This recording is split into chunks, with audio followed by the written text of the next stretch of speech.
I mean, 1 month ago, who would have expected it? But the Cleveland Guardians are now in their rally for October. They have come all the way back. At one point, they were down 15 and a half games in the division race. All of a sudden, it's only a 1-game lead for the Detroit Tigers, and the Tigers will be coming to Cleveland for a 3-game homestand. I want all you guys to be there, as many people as possible. I want to sell out Progressive Field. I'm going to be there for sure, so if you're going, let me know in the comments below, and maybe we can meet up or something. But that's besides the point. The Guardians are red hot right now. This organization is just well run from top to bottom, and they deserve their credit. They deserve their flowers, because I've hated on them this season. I know you guys definitely have in the comments below, but they just continue to find a way to get it done. They're literally the Pittsburgh Steelers of baseball. I hate saying that, but that's what they are, and hopefully this is the year they can finally do some damage in the postseason, because they're hot at the right time.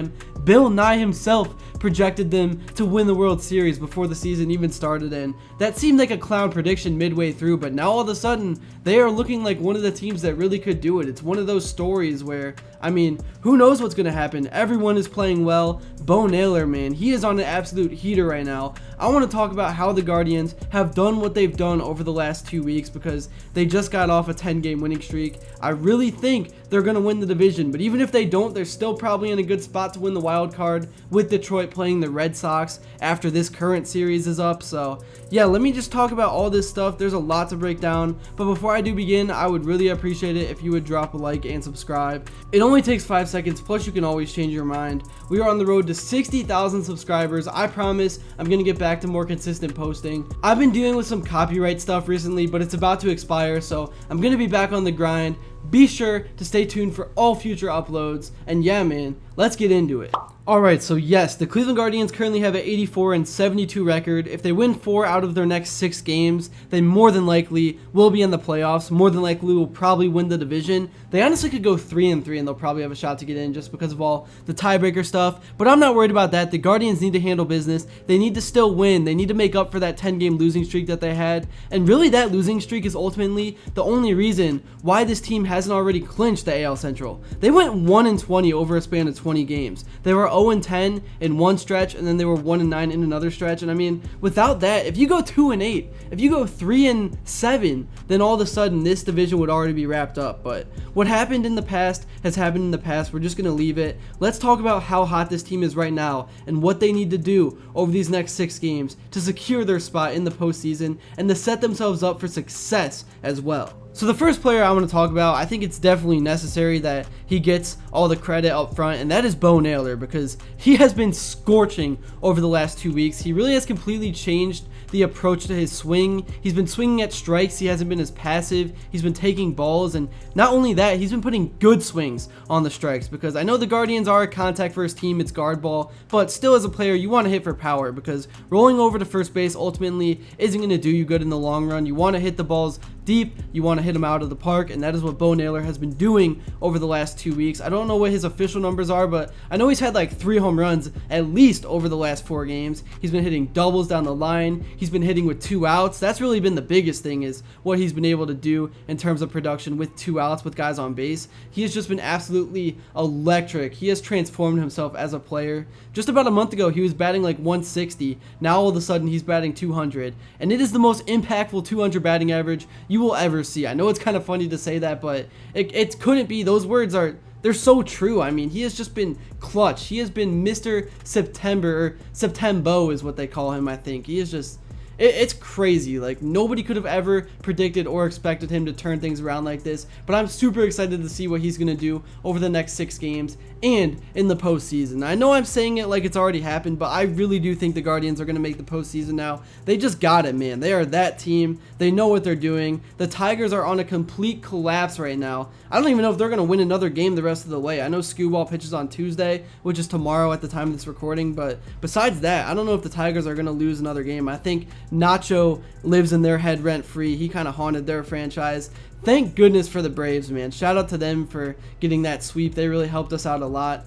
But yeah, if the Guardians take care of business, win 2 out of 3, I think it's pretty much over for the Tigers. And I have a cousin who's a Tigers fan. Shout out to Connor if you're watching this video. But yeah, I was kind of talking with him and chirping with him. He knows it's over. I think all of Detroit knows it's over. The Guardians are on the rise. They're hot right now, and I just don't see anything stopping this team. I mean, if Emmanuel Clase and Luis Ortiz were literally throwing games, they get suspended and the whole team and locker room kind of falls apart from that. Then you go on a 10-game losing streak, and still Stephen Vogt's able to rally this team together, and they go on this run. I don't know what else could get in front of this team besides like facing the Dodgers, who have 10x the salary cap, and that's ridiculous. That's a conversation for another day, and you guys, if you watch my content consistently, you know what I think about that. The MLB needs to do something to level the playing field, but still, for the situation and the cards the guards have been dealt, the Dolans and Antonetti, man, they have made the most of it. I know people complain that the Dolans never spend money, or Dolan I mean, and it is frustrating to watch other teams spend like 4 times the amount. It is very frustrating to see other teams get to spend 4 times the amount on their roster, but still, even though the guards don't have big name players, they play scrappy, man, and I wouldn't want it any other way, man. This team is just so fun to watch. It gives you so much pride to support this team. But yeah, it's been Bo Naylor who's been red hot. Jose Ramirez, he kind of struggled over the last month or so, but over the last week, he's gotten back to being himself. And he had the biggest swing of the season in that final game against Detroit, where he hit that 2-run bomb to give the guards the 3-1 lead against Skubal. That was just... man, that was one of those moments that I'm going to remember Jose for, and I really hope that Jose has a big postseason because he's way overdue. He hasn't been bad in the postseason, but he hasn't had any of those games besides like the Rays game 2 years ago. Maybe it was 3 years ago where he hit that 2-run bomb in game 1, but besides that, he hasn't been Jose Ramirez in the playoffs. I think this is going to be the year where he really unlocks himself and has a few big moments that he's remembered for. Besides that, it's been the starting pitching, and pitching has kind of been the controversial topic of this season just because of all the injuries. They traded away Shane Bieber, but it's been Slade Ciccone, it's been Tanner Bybee, it's been Gavin Williams, it's been even Joey Cantillo. All the guys have stepped up, especially over the last 2 weeks. They have just been absolutely lights out. I mean, we've basically seen 6 Cy Youngs pitching over the last few weeks. It's been that good. And then the bullpen's been electric as well. Even Matt Festa, I know he blew the game yesterday, but besides that, he's been really good over the last 3 weeks.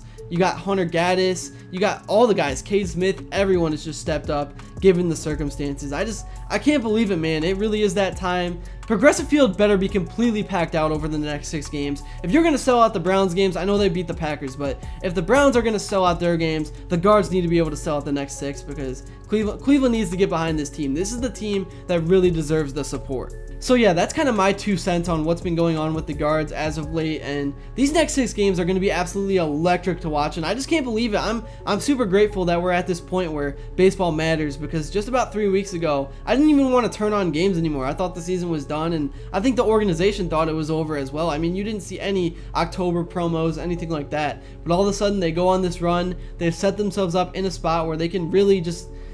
they're playing on house money, and that's what's so exciting about it. They have nothing to lose. They can just go out there, have fun, and try to put together a run, and I guess we'll see what happens. That's really all I got for this video, though. Thank you all so much if you made it to this point, and if you enjoyed, please be sure to drop a like and subscribe because your support truly means the world. Let me know what you think is going to happen over the next few days, and until next time, I will see you all later.